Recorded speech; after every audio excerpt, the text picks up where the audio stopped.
네, 명절 때면 온 가족이 모여서 즐거운 시간을 보내기도 하지만 불미스러운 일들 또한 종종 발생하게 되는데요. 네, 이 시간에는 설 명절에 알아두면 좋을 법 상식들을 김태현 변호사와 함께 짚어보겠습니다. 어서 오세요. 네, 안녕하세요. 안녕하십니까.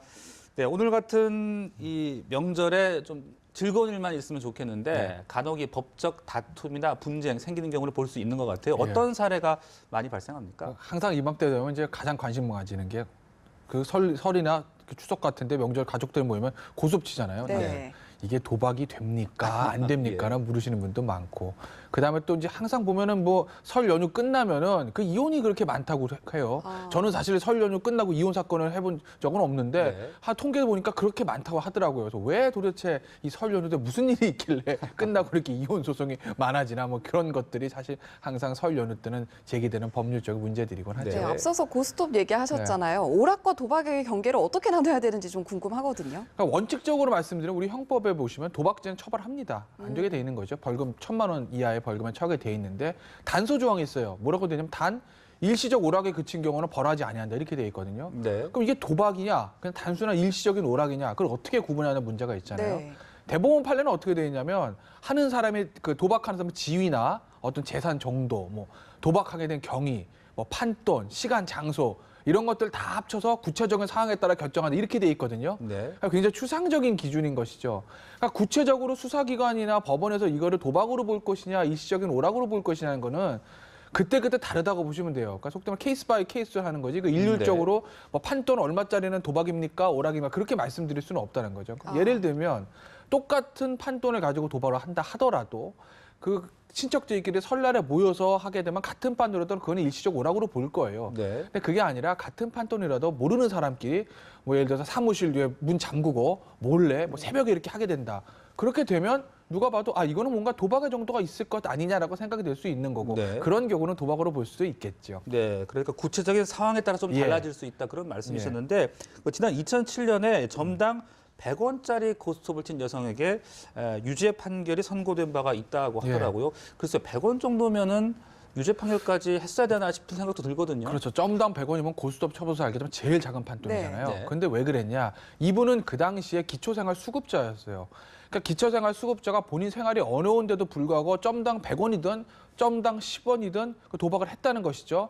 그러니까 검찰과 법원에서 봤을 때 어떻게 보면 그 여자분을 보호하려는 의도도 있었죠. 여기서 만약에 이 사람은 아 이건 오락이니까 괜찮습니다 하고 방면을 하게 되면 또 한다는 거죠. 그렇기 때문에 한 번은 이 사람을 위해서 끊어줘야 된다는 게 아마 검찰과 법원에서 아마 그런 작용이 했었던 것 같고 그래서 점당 100원이라는 굉장히 작은 판돈임에도 불구하고 도박죄로 유죄 판결에 단고 그 당시 아마 제 기억에 벌금 한 30만 원 선고됐던 것 같아요. 그렇군요. 또 명절 때 많이 이용하는 게 택배잖아요. 네. 특히 뭐 선물로 배라든지 곶감 많이 보내는데 예를 들어서 뭐 이렇게 선물 주고받을 때 배송이 잘못됐을 때는 어떤 책임을 좀 물을 수가 있을까요? 원칙적으로 예. 배송 책임 택배회사가 지신다고 보시면 됩니다. 왜냐하면 택배회사가 고객으로부터 물건을 맡았을 때는 이 물건을 이 상태대로 안전하게 정해진 시간 내에 갖다 주겠다라는 그런 계약을 한 것이거든요. 그렇기 때문에 원칙적으로 택배회사의 책임이라고 보시면 되는데 조금 구체적인 사항마다 달라질 수는 있겠죠. 그러니까 가장 우리 고객분들이 주의하실 거는 택배 맡기면 이렇게 운송장 쓰잖아요. 네. 거기다 써서 이제 가지고 있게 되죠.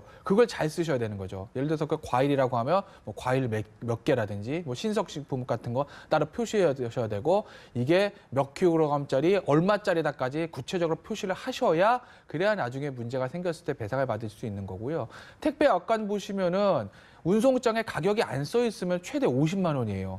근데 제가 요새 뭐 비싼 물건도 많잖아요. 뭐 설이라고 해서 뭐 100만 원짜리 예를 들어서 갈비 세트 보냈다. 뭐 2+랍니다. 그래서 100만 원짜리 보냈어요. 근데 가격을 안 썼어요. 근데 그게 만약에 배송 지연돼 상했다. 네. 그래도 100만 원어치 보상 못 받으신다는 거예요. 가격을 안 썼으니까. 그런 경우 최대 50만 원이라는 것이거든요. 그러니까 운송장을 구체적으로 잘 쓰셔서 보관을 잘 하실 필요가 있을 것 같아요. 저도 명절 때 택배를 좀 보내봤는데 뭐 배송 기간이 늦어질 수 있으니까 이런 부분에 대해서는 조금 염두에 둬라 이런 주의사항을 좀 공고받았던 것 같은데 만약에 내가 원하는 배송 날짜에 맞춰서 배송이 안 됐을 경우 이런 경우는 좀 보상을 받을 수가 있나요? 그럼요. 그러니까 원칙적으로는 택배회사 책임인 것이죠. 그런데 이제 설이나 명절 가까우면 택배회사에서 택배를 맡길 때 오늘 같은 경우에는 설 연휴기 때문에 안 안 될 수도 있습니다라는 네. 미리 공지를 하거든요. 어느 정도 좀 텀을 좀 달라는 그런 경우 그렇게 양해를 애초에 구하고 동의를 받았을 경우에는 책임을 물을 수는 없지만 얼마 전에 어떤 보도 보니까 뭐 4년 만에 돌아온 택배도 있다고 하는데 네. 그런 경우에는 당연히 보상을 받을 수는 있죠. 네, 그 설에는 또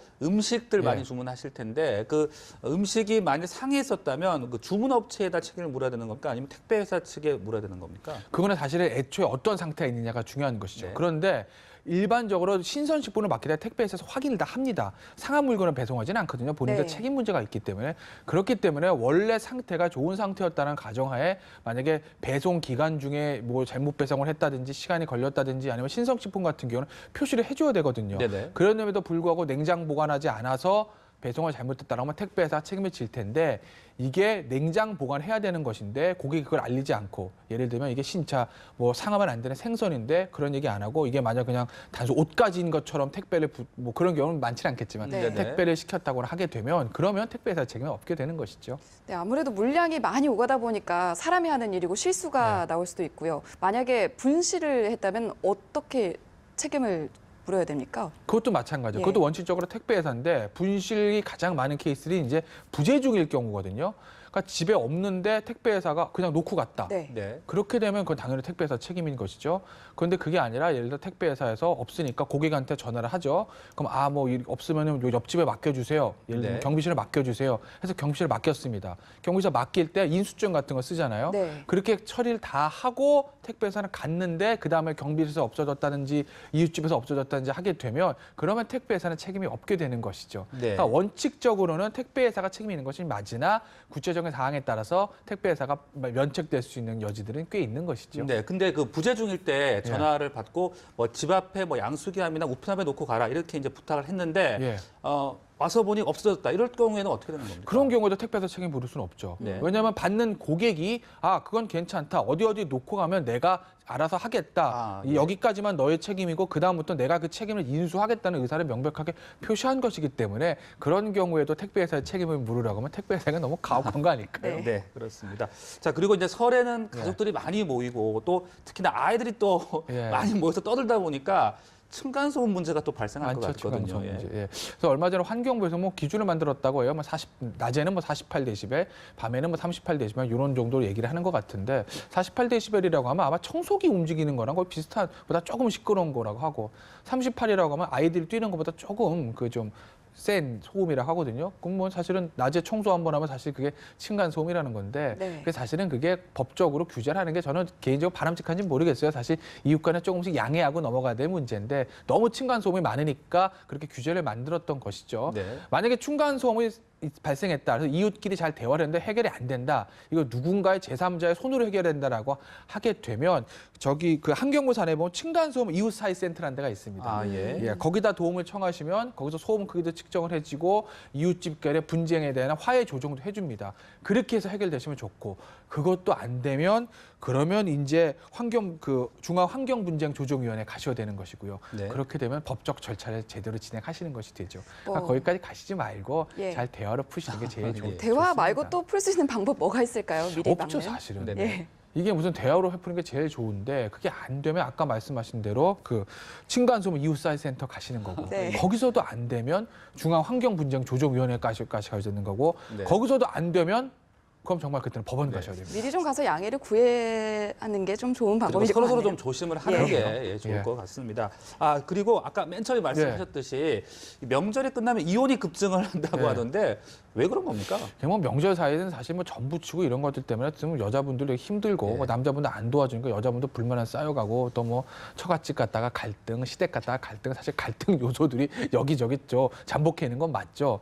근데 사실 보면 그 원래 사이좋던 부부가 명절 지나고 난 다음에 이혼하는 경우는 없고요. 원래 사이 안 좋은 사람들이 네. 그 안 좋은 곳에 잠복하고 있다가 명절 사이에 스트레스 받으면서 양쪽 처갓집 갔다가 뭐 시댁 갔다가 하면서 터져진 거죠. 그 문제 돌이킬 수 없는 상황까지 오는 거고 그렇게 되니까 참았던 우리 분들이 그래 이제 너랑은 못 살겠다라고 해서 명절 끝나고 이혼 소송이 급증한다고 하는데 그 사실 뭐 명절 스트레스라는 게 뭐 남자분이 여자분이 조금씩 양해를 해주면 얼마든지 줄어들 수 있는 것이거든요. 네. 이것도 역시 대화로 해결하시는 게 좋죠. 명절 끝나고 법원 가시면 뭐가 좋겠어요. 그렇죠. 또 가족들끼리 모이다 보니까 부모님 부양 문제 얘기도 예, 하기도 그럼요. 하고 또 뭐 상속 문제 얘기하면서 다툰다고 예. 하고 또 뭐 약간 결혼 정년기를 그렇죠. 앞둔 네. 그런 뭐 형제끼리 경우에는 뭐 배우자끼리 비교도 되고 네. 요즘도 그런 문제는 많습니다. 상속이나 유산 같은 문제들.